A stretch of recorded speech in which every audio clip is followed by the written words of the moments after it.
Okay, Pans.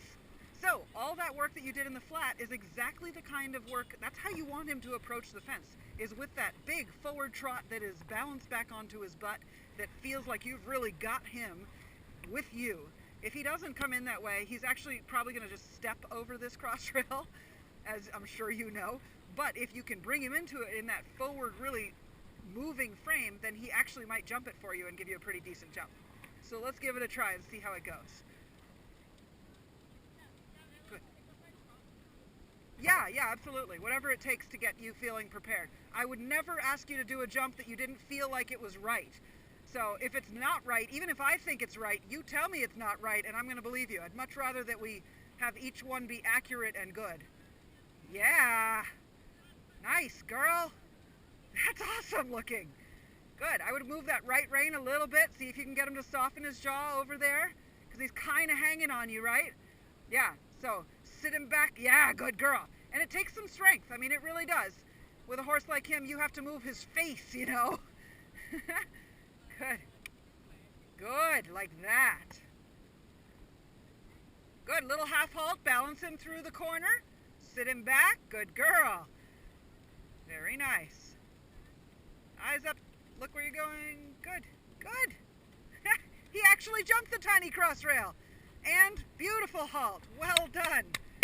All right, so, as you're coming into the jump, for both of you, you both love to look right at it. I know, it's comfortable, everybody wants to see the jump, but you know what your peripheral vision is, right? So if you look at something in the distance, you can still see your hands down here, right? That's how you jump.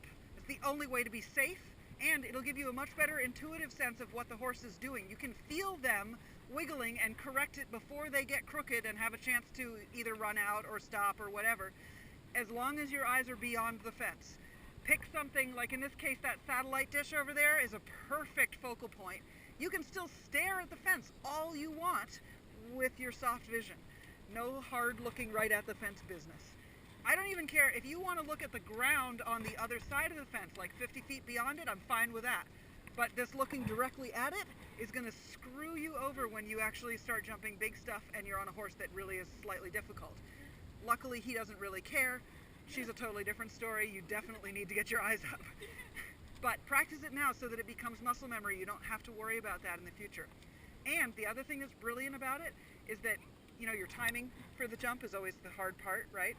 If you're looking at the jump, it's only luck that you get the timing right. If you're looking beyond it, every single time your timing will be on. Because when the horse jumps, that's what folds you into your half seat, right? Him coming up underneath you, you fold down to meet him, right?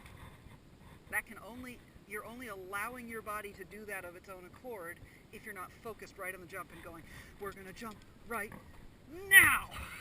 If you throw that sort of control into it, you're going to screw it up almost every time. So, have you ever jumped with your eyes closed? No? It's totally a thing. Yeah. So grid work? Yeah. Okay, well, we're obviously not doing it today on her, and probably not on him either, but at some point we'll put you guys on somebody that's, he's probably pretty easy, right? He's pretty straightforward. When you get a horse that's really trustworthy, you do a lot of grid work and you do the whole line with your eyes closed, and you learn to jump strictly on when they fold you up. You know, you become so soft in your joints. That is the secret to jumping, by the way, in case nobody's ever told you this. That flexible feeling in your ankle, your knee, and your hip that allows you to be that kind of springy, that is the secret to jumping. If you lose that flexion in either of those joints, or any of those joints, you're going to jump badly. Now, the horse has about 50% to do with it, of course. If he screws it up, you're kind of screwed. But if he screws it up and you're still totally soft, even if they pop the fence, you're just going to go bloop, meet them, and stay with them through the whole pop, and it'll be fine. But everybody gets all nervous, like, especially on a horse like that jumps crazy like her sometimes. So it gets a little bit like, oh, I'm anticipating, your joints get tense, and then when she does pop it, you end up like, whoa, right? Yeah, I'm sure you do. So use these easy jumps to practice that feeling of, first of all, allowing your joints to stay so soft that, second of all, when the horse comes up underneath you, he creates your half seat. You don't want to be like, okay, I'm jumping, and I go into my half seat. It should be something that is totally formed by the horse's motion coming up underneath you. Does that make sense? Yeah. Cool. All right. Just so we're all on the same page. I mean, it's pretty basic stuff, but a lot of people think that they have to jump for the horse, and they do too much, and they mess everything up. So, the eyes up, the flexi joints, and you're golden. Let's try it again. Let's get Eve back in here. And as far as I'm concerned, if she'll stay slow and calm, we can start circling around and having you go one after the other. Just boom, boom, boom, boom, boom. If she doesn't, we'll go back to sort of one at a time. Yeah. No. Let's do it the same way we did before, because that worked really well, and the kids are going that way now too. So, yay.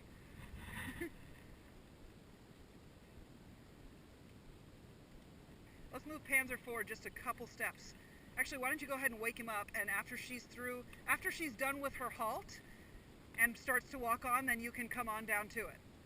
Unless something horrible happens and I have to talk to her for a minute. Good. Lovely, Kemma. Now, right now, get your eyes up and start using your soft vision to see her. If you want to look at her neck, that's fine, but do it with your peripheral vision. Good. And nice and straight eyes over the fence. And jump. Good girl. Yeah, good. Soften the arms as you ask her to halt. Lift your hands up and back towards you. Yeah, good girl. And then ask her to walk on. Very nice. So she took it a little bit early that time, right? That's fine. She came into it nice and straight. She stayed forward. Who cares that she jumped it early? If your eyes had been up 20 feet earlier, you would have been able to just go with her when you felt her jumping early. You were trying to do too much there and anticipate when she was going to jump. You want to know another trick? If you're trotting into a jump, instead of, like the posting rhythm is up, down, right? Instead go jump two, jump two, jump two. Just start counting jump twos, and you'll be able to feel, as you get closer to the fence, that the next jump that's going to come is when you should be in your half seat. You can judge it that way. It's a really good way to count distances. I know it sounds weird, but I'll count it out loud for you next time so you can hear what I'm talking about. In fact, we'll use, watch this, and I'll count this one for her just so you can hear what I'm talking about. Looking good, Sophia. Soften those ankles. Jump two, jump, jump. Never mind. That one didn't work. Good. Bring those elbows back. Open your chest. Sit up. Don't let him haul on you in the halt. Bring him back to you. Good girl. And then ask him to walk on into that. Don't give your hands away. Yes, there it is. Lovely. Fantastic. They feel good? Super. And unfortunately, I couldn't see where your eyes were, but I actually think they were relatively up. Yes, good. Awesome.